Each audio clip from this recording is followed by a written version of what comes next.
Welcome, everybody. Welcome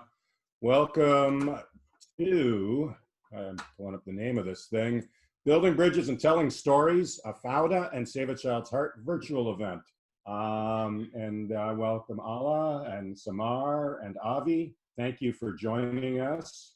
I'm David Shore.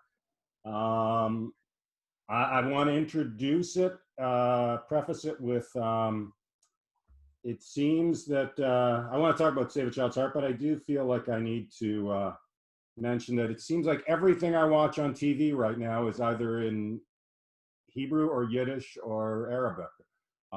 Congratulations to Israel for bringing us so much great television when we're all striving to watch great television from all over the place right now. Save a Child's Heart was founded 25 years ago at the Wolfson Medical Center in Israel, with the mission of improving the quality of pediatric cardiac care for children in developing countries. Our program includes bringing children with heart disease to Israel for life-saving procedures, sending medical missions to partner sites in the developing world to train medical personnel and treat children, and training medical team members in Israel from those countries in all facets of pediatric cardiac care and send them home to care for them. Since the establishment of the organization, more than 5,300 children have been treated from 62 countries. More than 120 medical personnel have been trained, and more than 100 missions have been carried out. We believe that every child deserves the best medical treatment available, regardless of race, religion, gender or nationality, or financial status. I'll talk more about Save a Child's Heart. This whole thing, of course, is an opportunity to learn about FAUDA, but it's really an excuse to tell the world about Save a Child's Heart. So thank you all for taking part in that. A little introduction here to everybody. I'm sure the viewers, recognize both Samar and Ala. They may not recognize Avi, although if they're big enough fans, I'm sure they do. I've got a longer introduction in front of me for Avi, mainly because that's what was provided to me, but partially because I'm a writer and I feel writers deserve more credit, and so I'm just going to talk about the writers. Go ahead. Avi Issacharoff is, pardon me if I mispronounce anybody's name, and feel free to correct me, is a film and TV creator and producer. He co-created and wrote the action drama series FAUDA. He's also the Middle East analyst for the Times of Israel, an Israeli-based news website in English, and a commentator on Middle East issues for TV and radio. From 2006 to 2012, he was the Arab Affairs columnist for Haaretz newspaper. He was also the Middle East Affairs correspondent for Israel Public Radio between the years of 2000 and 2006. And in 2002, he won the Best Reporter Award for The Voice of Israel after covering the Second Intifada. Congratulations. Additionally, 2004, together with Amos Harel, Avi wrote The Seventh War, How We Won and Why We Lost the War with the Palestinians. I love that title. That title alone is going to get me to read that, so congratulations, I have not read it. A year later, the book won an award from the Institute for Strategic Studies for containing the best research on security affairs in Israel in 2008. Issacharoff and Harel published their second book, 34 Days, The Story of the Second Lebanon War, which won the same prize. He has an MA degree in Middle East Studies, and he's a very proud father. The thing about these events is sometimes children wander into these, so it's good to know who's a father and who's not. In February 2015, the action drama FAUDA, that Avi co-created and co-wrote with Lior Raz, aired, and has become what critics describe as the best action thriller show that was ever made in Israel. The program tells the story of an undercover elite Israeli unit, everybody knows this, and their attempts to capture the #1 Hamas terrorist in the West Bank, June 2016. FAUDA won the Israeli Academy Award for Best TV Drama of 2015. On December 6, 2016, FAUDA was bought by Netflix and now airs all over the world. I'm going to add one other thing to this, if I can find it. The New York Times rated it one of the 30 best international TV shows of the decade. Congratulations and welcome. Dakka is an actor known for The Cousin. He's from Beersheba, 7 Days in Entebbe, and of course, FAUDA. We can provide a link to some stuff about Premium Magazine, which had a nice article on it. Samar, Qupty, was born, I'm not going to give you a birth date, but give me your birth date. I'm not going to tell you. Well, it's November 2nd. It's November 2nd, and you're young enough that I could even give it to you, but I'm not going to. An actress known for FAUDA, Junction 48, and Kidon. She is sitting with us from Nazareth. Those are the people on the panel. Avi, I want to start with you. You served in the IDF. You're obviously also a very accomplished journalist. Had you written TV before? No, FAUDA was my first experience in writing TV. For me, it was kind of an adventure. Making it look easy to the rest of the world. Yeah. No, but it was a fascinating experience. After writing quite a lot on the field as a journalist, as an author, so suddenly writing a script and getting into the characters and getting into the drama and the emotional beats and the adventures and the action. So it was way more colorful than I imagined, because for me, I wrote news. So this guy came, he shot this guy, he left. That were the news. But then you need to get to understand the character. Why did he shoot this guy? How come that he stayed there? Blah, blah, blah. So of course you need to add more layers of drama into what you write. Yes. How did it come about? Look, this is a show that has been rightly acclaimed for dealing with both sides as human beings in an interesting way, which I don't know that has been done before, and is rare in any conflict. Did you receive resistance when you walked into the room to sell this idea? When you or walked into a room to sell the idea at the studios or the networks, how receptive were they to this idea? Tell us about the pitch. It was pretty easy, I must say. They all said no. Simple as that. I mean, and it was quite obvious for me and for Lior that they're going to say no, because who's going to watch a show about the Israeli-Palestinian conflict? Come on, it's like the most boring issue. It's the most unsexiest issue for Israeli audience ever. Like, you have the Palestinian-Israeli conflict outside your window. We were in a kind of an advantage, like I mentioned before. I mean, we started this thing something like 10 years ago, maybe a bit less. We both served in the Israeli Special Forces, and we've met over there in one of the evenings, and I'm talking about reserve service. And at some point I asked Lior if he had a dream, and he said that he wants to write something about his experience. And I said, wow, I want to write a book about it. And we decided to meet, and 2 weeks later we've met in a coffee shop in Tel Aviv. And then, okay, let's go and try to pitch it, to sell it. And we came to Keshet, and we introduced them with the idea of writing about an undercover team that is hunting down Hamas arch-terrorists. And half of it is in Hebrew, half of it is in Arabic. And we emphasized right from the very first moment that we're going to bring the Palestinian side too. I mean, following all my years as a journalist on the ground in the West Bank, in Gaza Strip, spending a lot of time with people that, as a soldier, I used to look for. And for me, that was kind of a very strong experience. And I wanted to bring to the Israeli audience this, the way that I saw the conflict, the way that we saw the things on the ground, meaning that it's not about black and white, it's about 50 shades of gray, and it's very complicated. And this is when we came to Keshet and told them about the idea, and they said, wow, great, good luck, but it's not going to happen here in Keshet. And then we went to Reshet, and the same thing more or less happened.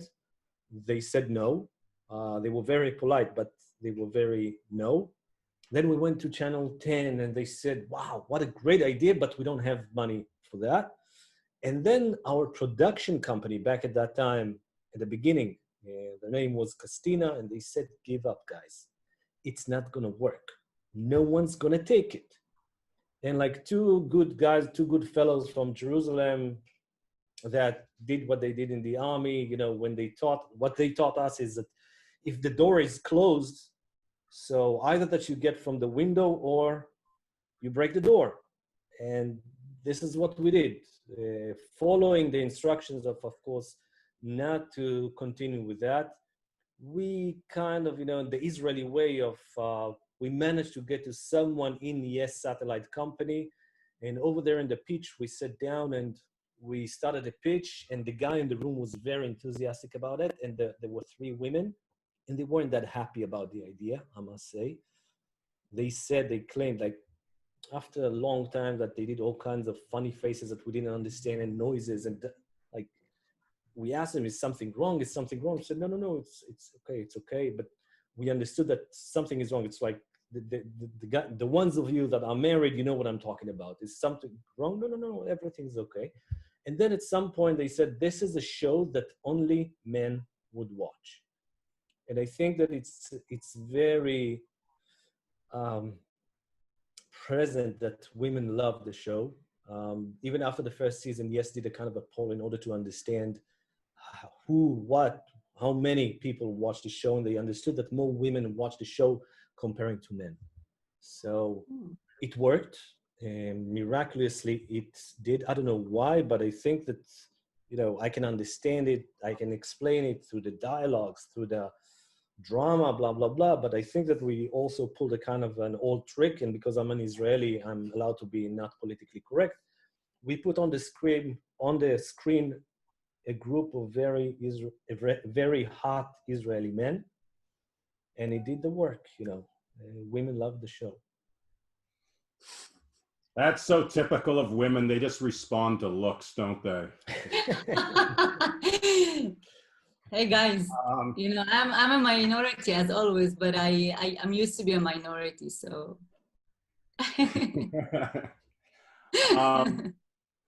Yeah, the difference is, and that's good for you. I mean, most good shows, I think, happen because somebody didn't take no. The difference between, of course, breaking through somebody's door in real life and breaking through a door in Hollywood is 2 years later, they don't thank you for breaking the doors. They say, oh no, we opened the door wide. We welcomed him in. We thought this was a great idea from day one, which I'm sure you're experiencing. So then you go into production. Did you write all the episodes for season 1 before you filmed it, or did you? Yes. So the system in Israel is quite different from the system in the US, and right now we're in the middle. Well, we stopped the production of our American show for Netflix, so we do have an example to compare to. And I think that it's so different than the American system in many ways. The cultural way, the writing way, the writer's room, for example, is very small, very unique. Usually it's in my apartment. Usually it's not in an office or anything like that. In LA, on the other hand, it's so nice to have an office. You have people that are working for you, and they're doing all the bureaucracy, and it's fun.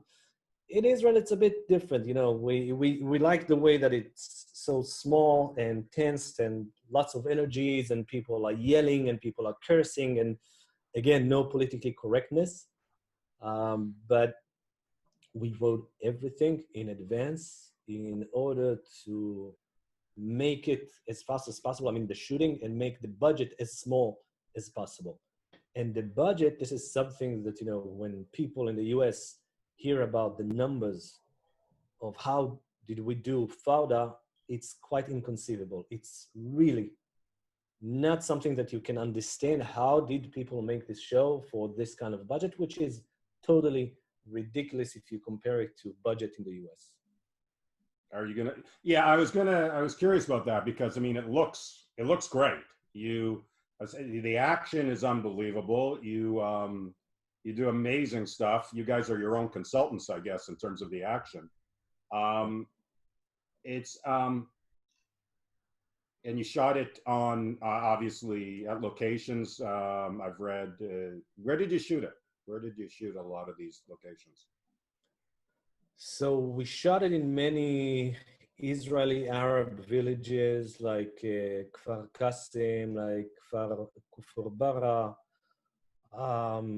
Tira, and the third season was, I must say, more challenging. Why? Because we were dealing with Gaza Strip. So we were trying to show reality that would look more or less like the Gaza Strip. Now, I know that many people in Israel haven't been to Gaza. I would say that 99% out of the people that are living here do not know how Gaza looked like. I'm one of the fortunate to spend some time there. Till 2007, I was allowed to go there as a journalist. And I have still friends over there. So how can you show a place that would look like Gaza Strip, meaning 2-point-something million people living on the coast with huge neighborhoods, with huge refugee camps, with no electricity, at least 8 hours a day, with no water that are good for drinking, with unemployment. How do you show all that? So we did all kinds of tricks. We shot some of the interior in Kufr Qasim. Then we shot in Jisr al-Zarqa, which is an Arab village just on the Mediterranean that in a way resembles, to me, it looks so bad that it reminded me one of the refugee camps in Gaza called Shati. And the main part we did in an army facility that the IDF gave us for 4 days of shooting. And this is a facility that they built specifically for the army to train for fighting in Gaza in a case of a war. And it looks like more or less, some neighborhoods in Gaza. But naturally, we needed to come and to invest a lot of work in order to make it more livable, make it feel like real. And I suspect that when people watch it, they cannot say what was shot where. Meaning you cannot really say this was in Jisr al-Zarqa, that was the army facility. I think that we managed to do kind of a good job. Yeah, I could not. And I don't want to know what your budget is because it's just going to depress me and make my employers want me to do my show for less money. Yeah. You talked about women's reaction to it, which is very interesting. The more obvious question is about the Arab reaction to this. I understand that FAUDA is #1 on Netflix in Lebanon, #3 in the UAE, top 10 in Jordan. But it's not universal. It is obviously a controversial show. Do you read those reviews? Do you read the negative? Do you read the positive? I do. I'm lucky enough to read Arabic. So I do get them. I do get the reactions. I have Twitter and some people are writing to me and some just mention my name. And of course I'm reading the articles that are written about us in the Arab media. I must say that, my impression is following the Arab media for the last 20 years, my impression is that it's not that bad. I mean, at the end of the day, when you have so many people watching the show, this is one positive thing. Even if some articles are writing about FAUDA in a negative way, publicity is good publicity, whatever you do with that. Even if someone like the BDS calling not to watch FAUDA, at the end of the day, you can imagine what would it do to young Palestinians in Gaza or in the West Bank that hear from the BDS not to watch FAUDA. So more people are watching FAUDA.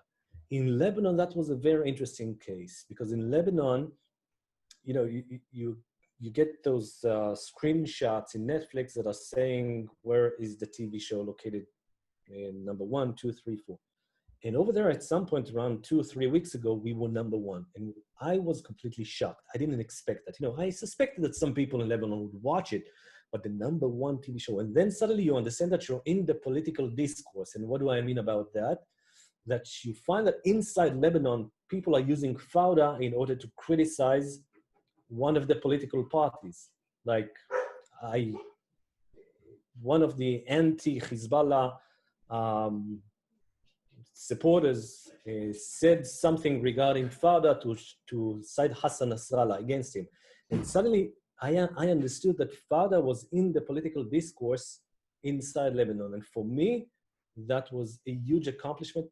And, again, this is part of this magical journey that we're into, and we still do not even understand how did it happen. Ala and Samar, had you watched the show before you were cast in the show? Before we Yeah. casted in the show, I watched the two second seasons after the first day after we finished the shooting. I binged it all, the first and the second season. I waited with it. Samar, were you aware of the show? What was the reputation of the show in your world? Was there any hesitation? Was it pure excitement? Of course, I heard about the show. Everyone heard about FAUDA, you know, internationally and over here. It's, as you said, it's not a controversial show. Like there is a lot of dialogue about it, but I assume and I believe that this dialogue is part of our reality, because our reality is very, very complex. And as Avi said, it's not black and white. There's so much gray in the middle, and it's very individual, and it's very, it depends on your own experiences and your own beliefs as a human being. You don't, I don't believe that any kind of, people, like, People. yeah, like we people are like the Arab society inside of Israel. We are very different. We are very various. We have different beliefs. We have Christians, we have Muslims, we have Jews, we have all kind of complexity inside of this society. And then you put it together with the Israeli society. I mean the Jewish society, and then there is like a huge complex. So I think the dialogue about FAUDA was very much similar to this complexity.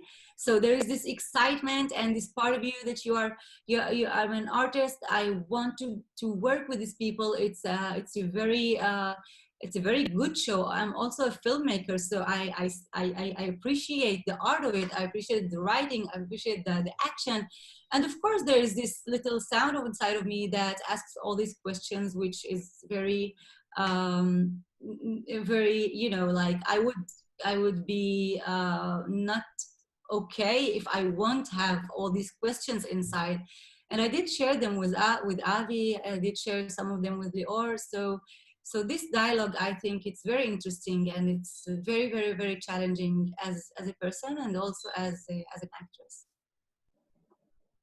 Yeah, you because the show, as I understand it, each season was written before you filmed it. So were both of you aware of what your entire arc was going to be for the season? Because Ala in particular, but both of you went through an awful lot during your season. Your character went through a lot of changes. Were you aware of that going in? Tell me about some of the discussions you had with Avi, and then Avi can tell me how his version of that completely disagrees with yours. I don't think it was a discussion. It was just a dialogue. I mean, sometimes you have all these ideas in your mind, and it's always like this. We people, we are built of a lot of stereotypes and things you have in your head. And then when you meet the person, it's a totally different experience, because you meet a person just like you who can speak your language with language which is beautiful. I was sitting with Avi in the middle of Tel Aviv, and we were talking Arabic, and that was very, very, very unique and comfortable for me, and it was a very nice experience. And yeah, I don't think it was a discussion in any place. It was just that we were very open to hear each other's feelings and emotions about it. And then when we talk about the characters and when we talk about the plot itself, then we are 100% professional. This is, you know, my job is to deliver the character as good and as real and as authentic as I can. Avi has his whole vision about the character. He's been there. He knows. Even, yeah, he had the chance to be in Gaza, which I hadn't. So it was a dialogue, and it was companionship, or I don't know how you call it. Yeah, it was a journey. Allah, tell us about your experiences when you first heard about this role and it was described for you. What got you excited? What was a concern maybe that was satisfied? Well, I heard about the part. I heard about the part in August, I think, which was about 5 months before I got it. And I heard it's just, I heard from somebody that there's gonna be a boxer in the new season, and he's gonna go through many things. I didn't know anything about it, and I waited for an audition, and I started working out. I started running. I don't know why. Maybe I waited for a long time just for a reason, just to go out and running. And I started running every day. It was so different from. I never worked out in my life. I don't think I've worked out in my life.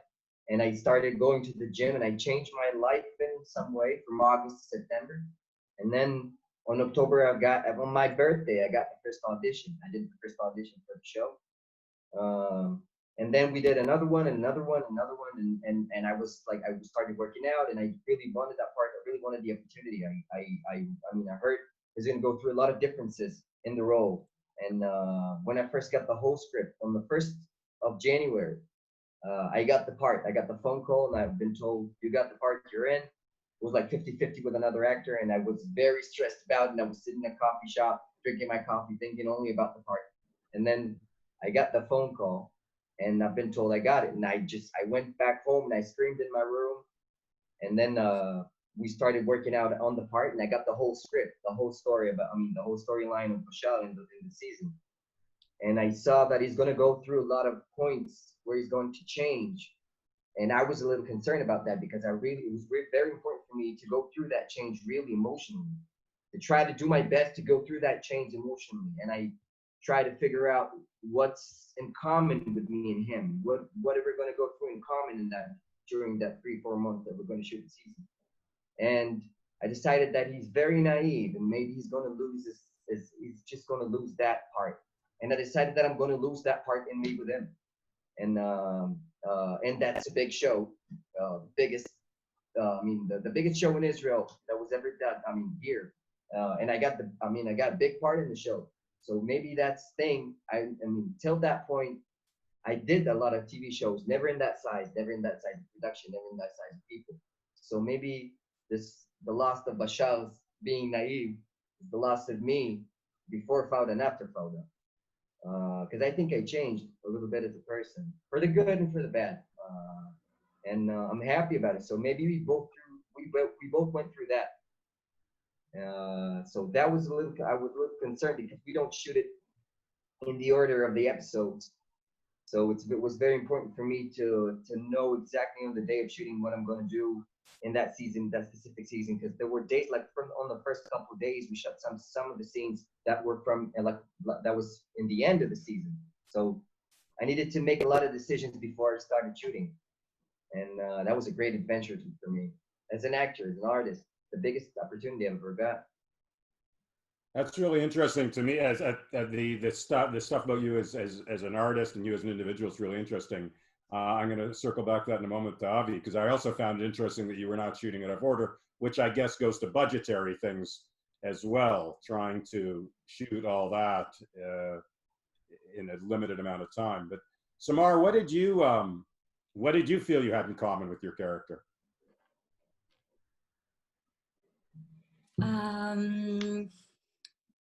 I feel like mostly it's the connection with the family. And actually that was one of my very personal attachment to the character, because I loved how protective she was about her family, and how much she changes when it came to her family. I have this, personally, I really feel connected to this point, because I can be one person, but if you get closer to my family, then I will be a totally different person. I will be like, I won't see. I will just like, okay, I want to protect these people. So this love, this passion, this power that Haifa gets when it comes to her family, I think that's the most in common. And also all the, she's a woman on a man world. Both in her society and in the whole world. She doesn't have much. Her platform is very limited. And this is kind of this feeling that I feel as well as a woman in this world. You know, we both have this urge of we want to go out. We want us to be heard. We want to be able to fight for ourselves. We want to be able to, you know, to make an influence on whatever the story or struggle. And yeah, basically all the passion of making this world maybe a little bit better and searching for justice, I think. David, I just want to say one thing about those two great actors, Ala and Samar. Well, they played brother and sister before FAUDA. Yeah, They that's right. both took part in a kind of a soap opera that deals with. By the way, there's going to be an adaptation for this soap opera in the U.S. I forgot the name, but it's going to be a TV show in the U.S. It's about a group of doctors and medics in the Israeli army that are taking care, of course, of soldiers. And Ala was a Bedouin soldier, and Samar was his sister. And there's some kind of a love story between her and a Jewish soldier, if I'm not wrong. Yeah, Samar, please correct me if I'm wrong. True, yeah. Now, about Ala's audition, so actually, I think that he doesn't know that, but right from the beginning, he had us by hello. Really, I mean, the minute that we saw the audition, we knew that. But we heard that he started to practice and train. So we didn't want to say, hey, it's yours, and then he would stop training. So we said, like, it's 50-50, and we said, like, okay, maybe it's going to motivate him to continue and train. And then after a while, we understood that, okay, the guy had some muscles, and he's on the right fit, so, okay, it's yours. I stopped smoking. I can't believe I did that. I stopped smoking See? 3 months Only before we started shooting.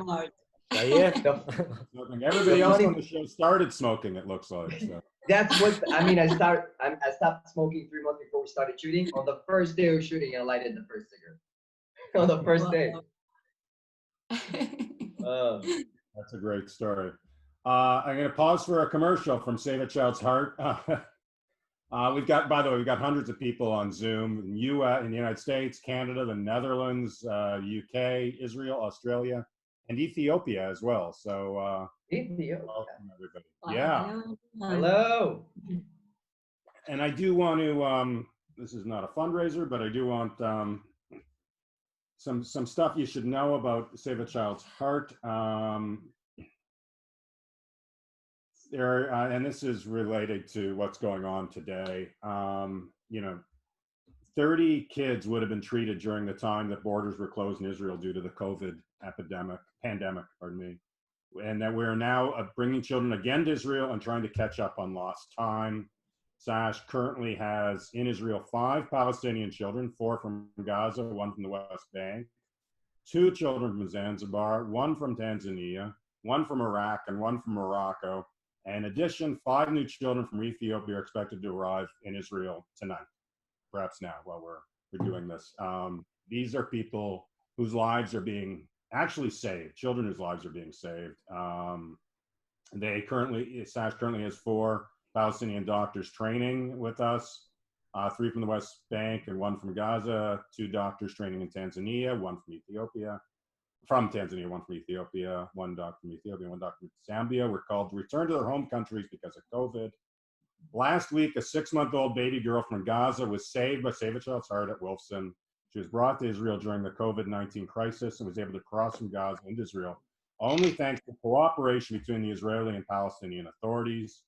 She began her treatment in Gaza by one of our Palestinian physician partners and was then moved to Israel for further treatment. There's also a Palestinian boy who was just returned to the West Bank. The poor kid had his life saved, but was separated from his parents because of what was going on. But the Israeli doctors and the staff take care of him. I just love this organization, obviously. Avi, you're also, you visited, you're aware of it. I think you're all aware of it. We were hoping to have Samar and Ala visit, but that's not possible in this time, but I know you're aware of it. Avi, you visited, correct? Yes, I did. Actually, Tamar from Save the Child's Heart was the first one to connect me, and then Robert and a few other people. And they asked me to come and see the place just before I was heading out to Amsterdam.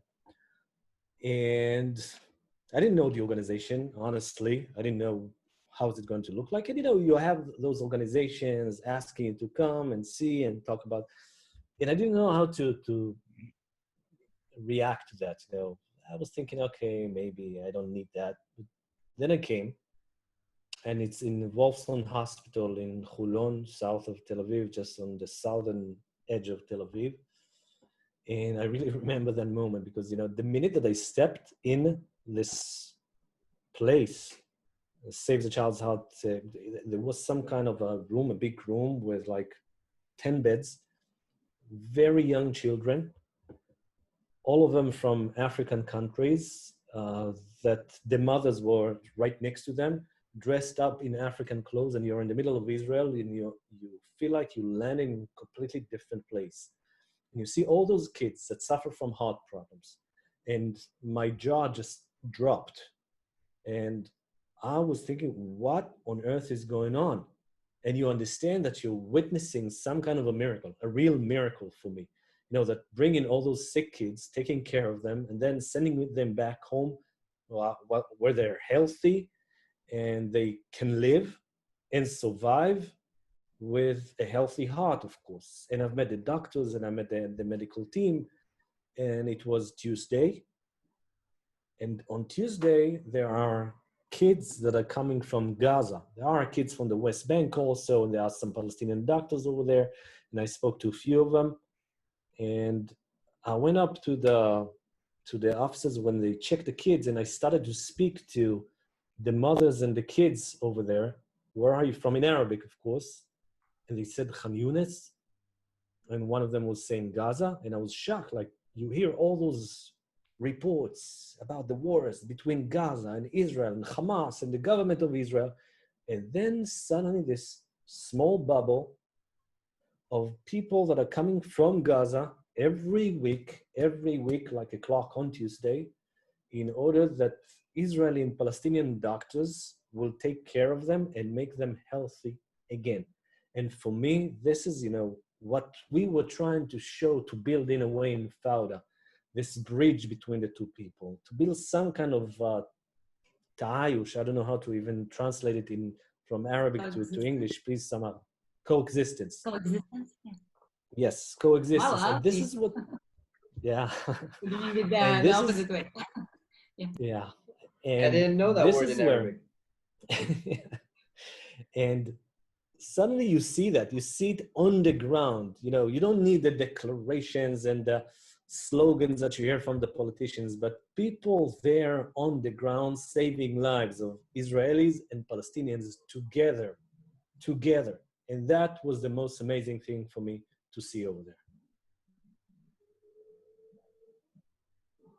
Thank you. Well, yeah, my wife and I had the exact same reaction. We were first there without the opportunity to speak Arabic, unfortunately, but it's really, truly striking. Samar and Al, I'd recommend, now that you can get out a little bit, get there as soon as you can. I'd recommend. We already are talking about it, yeah. Perfect. Mm-hmm. Has your, how have your, let's ask a more mundane question. It's such a deep and rich show that it's easy to just talk about that stuff. But just how has your life changed? Are you recognized more now? I mean, you're both successful actors, but you're going to be recognized in New York now. Next time you're in New York, Samar. So, yay. And I'm not sure that's good or bad. Good or bad? Oh yeah. Depends where in the States, maybe. I'm getting messages from all over the world from people who watch the show, and it's so heartwarming. It's so many people from India. So now I know that, if I don't make it in Hollywood, I'll make it in Bollywood or something. I'm kidding. They just tell me, listen, you have the look, just come. It's beautiful. I mean, it's really, really, for me, the most exciting thing, first of all, is to see the show. And then because also maybe because I'm also a filmmaker, but also because I've read everything before and I've talked to Avi, and I knew I had some vision about the show because I saw the last 2 seasons, but they just managed to surprise us again. And the feeling that there's always something that's unexpected. There's always something that's going a layer more. There's new layers. There's new development. All the characters, they are not on the same level. They're all changed. They're all learning stuff. We are also developing with them because we know them since the first season, and they're changing, and they're going through things that change their lives forever, as we do as people. So it's very interesting. It's very exciting, and of course, all the success around it makes it just completes the whole image and makes the whole thing very satisfying. And the challenge is well made, I think. I don't know if you One of say the challenge things is well about made, but no, that sounded good. Go ahead. David, Great. I'm not as famous as Ala and Samar because I'm behind the camera, of course. But on the second season, I had a cameo in a barbershop. I swear, that's a true story. I was having my hair done, finishing to have my hair done, as you probably can notice that. Really finishing my hair done. And it was in a barbershop in Nablus, and I was acting as a Palestinian that just was visiting the barbershop. So I thought that that's going to be my 15 seconds of glory, but it didn't work. I was walking in Jerusalem. Go ahead. I was walking in Jerusalem 2 days ago, on Saturday, yesterday, and I was walking inside the gate of Shechem and gate of Jaffa. I was walking through those Damascus gate. alleys. Yeah, and I got in some shop, and I was speaking with the guy in Arabic, and I was buying tchina. Then the Magab soldiers that was outside, they recognized me from the show, and they wanted to take pictures. And I went over to them and took pictures of them. And then the guy that I bought tchina from went out of the shop and didn't know what's going on. And I looked at that situation. I said, Jesus, life is so funny. It's like this, life just makes you, they trick you all the time. I mean, I would never imagine in my life that I would reach in that I would be in that situation. It was so unique. I mean, that's it. I got to tell you a story, David. President Mahmoud Abbas, Rais, the Palestinian president. So I don't think that he watched the show, but one day, something like 3 weeks ago, I'm getting a phone call in the evening, and someone on the other line is saying, Avi, do you recognize this voice? And I said, no. And he said, I was also working with Said Yasser Arafat. I said, oh, it's you, dude, and blah, blah, blah. Now, this is one of the aides, one of the assistants of President Mahmoud Abbas, and he was also working for Yasser Arafat. And he said, I watched the show, and I love the show, and I just want you to send my regards and say hi to Doron and Captain Ayub. Now, this is one of Abbas's aides, and he's sending his regards to the intelligence officer and to the commander of the undercover team, which is totally ridiculous, but he did that. And I spoke at the same evening with Iti Cohen, the guy who plays Captain Ayub, and he was so excited because of that, that one of Mahmoud Abbas's aides is calling him, blah, blah, blah. So he sent him a clip blessing him, blessing his kids, because he told me that his kids are watching the show also. And it's kind of, it makes the world a little bit closer. It makes us, Palestinians and Israelis, a little bit closer. That's wonderful. I mean, that is what Save a Child's Heart trying to do, is not just fix hearts, but change hearts. And it does sound like with these stories, that's what's going on, is people are viewing the other, not as the other, but as human beings. So congratulations to all of you on doing that. I'm sure you have many experiences like that. I should add, Avi, on a much more prosaic note, I gave myself a cameo in the finale of the TV show House. and then I cut myself out in editing. Wow, that's a brave thing. So, Yeah. so you're ahead of me. You actually made the screen. Congratulations. Wow. Did you well, did you when you started, I mean, obviously, I mean, the primary job of a TV show is to entertain, but it's wasted if we're not doing more than that. You alluded earlier, did you have any idea that it would have this sort of impact on people? No. There's a softball question for you, Avi. No, we didn't expect anyone to take it, to pick it. And then when they picked it, it was, yes, satellite company, which is kind of a small company comparing to the others in Israel. And we didn't think that many people were going to watch it. I mean, we thought that, you know, maybe my mom, maybe Leo's wife, more or less, it's going to stay in the family. But a few weeks after it started, we had a toast for the holidays. It was Passover in Israel, and it was 2015. And yes, did a kind of a toast in their offices in Kfar Saba, which is a kind of a suburb, 25 minutes from Tel Aviv. In the industrial zone of the suburb, this is where the DS offices are.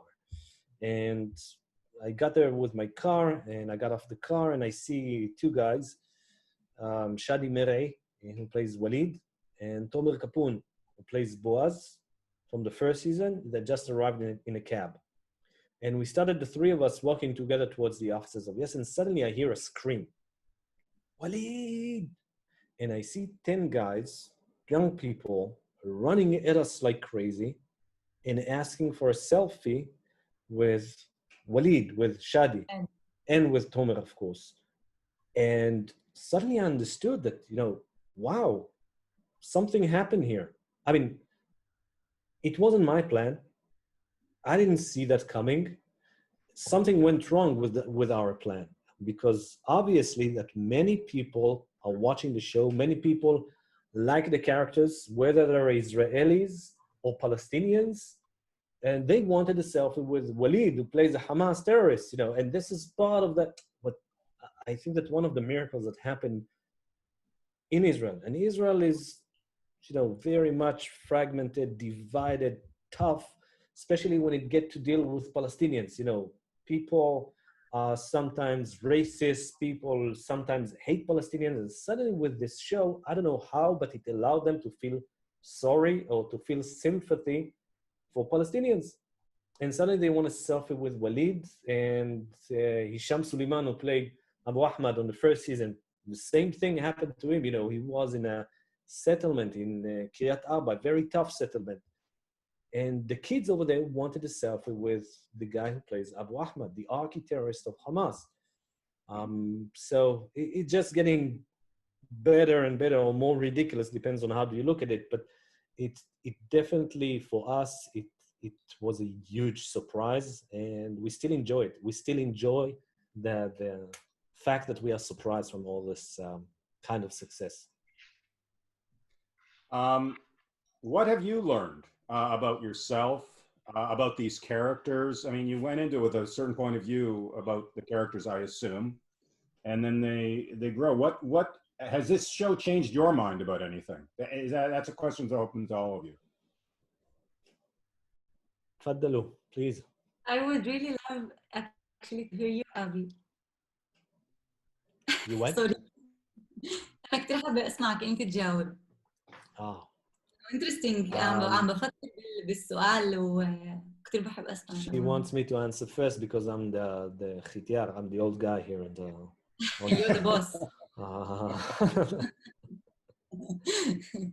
I think that, you know, I don't think that it changed my point of view. I think that, you know, again, after spending so much time on the Palestinian side, that you get to the smallest nuances, whether in Gaza or in the West Bank, you see almost everything.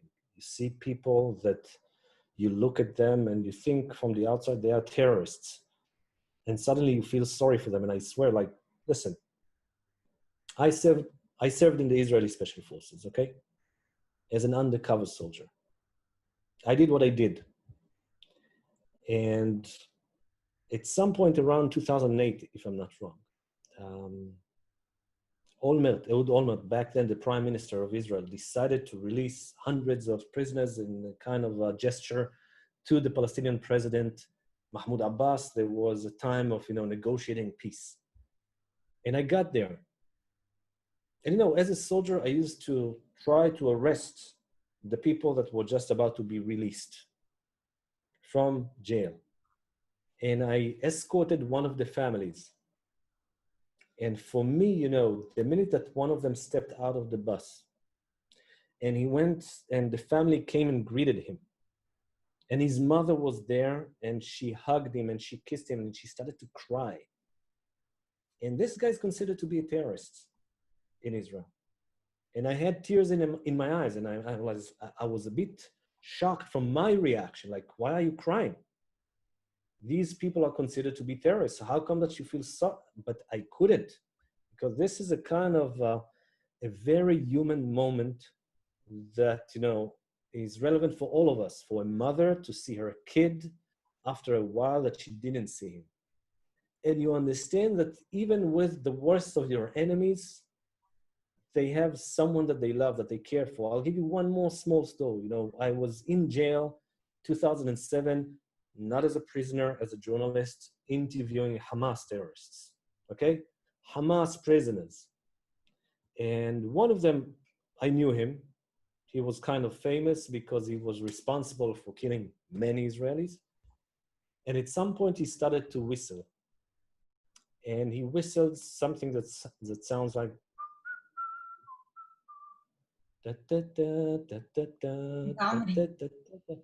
Inta Umri. And we started to sing together this song.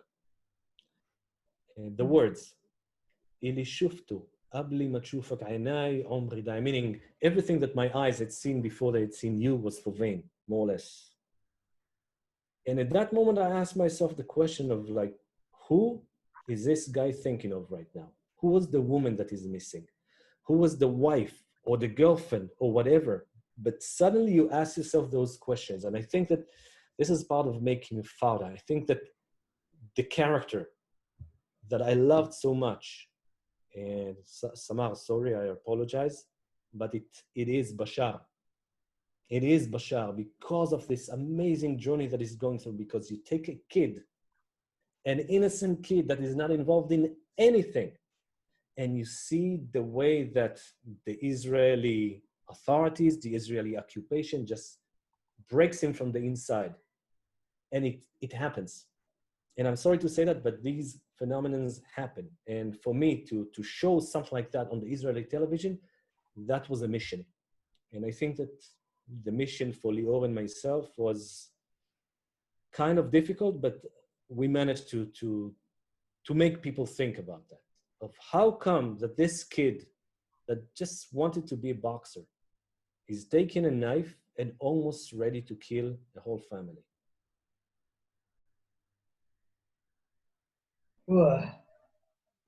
That was a crazy journey. That was insane.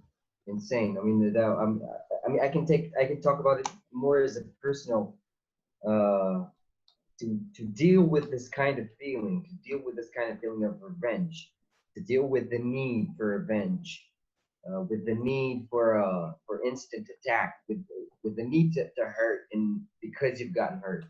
That was very, very interesting for me. That was very interesting, and had a lot of ups and downs in my personal life with it. So I think for me to go through that journey, I mean, the part was built in a way so that many points. It has many good, points that the soul is changing, and I can relate more to me personally, how I got through that, the conversation I've had with people about it, is that I was really asking myself, do I have to hurt? Do I have to hate? Do I have to hate for that part? Do I have to learn how to hate? Because I grew up here, because I grew up. So I asked myself that question: what do I hate? And I realized that the hate is from the inside. The hate is he hates. I hate. Well, it's weird to say that out loud like that, but I hate myself for being naive. I hate myself for not seeing what happened. I want to hurt because I can't. I mean, I'm too scared to hurt myself. I don't know. That's the conversation I was having through that period of time when I was shooting them. And I learned a lot about hate, and I learned a lot about love, and I learned a lot about how you can. It was very what I'm trying to say. I think what I'm trying to say that I saw in that part a mission and or a reason for me too.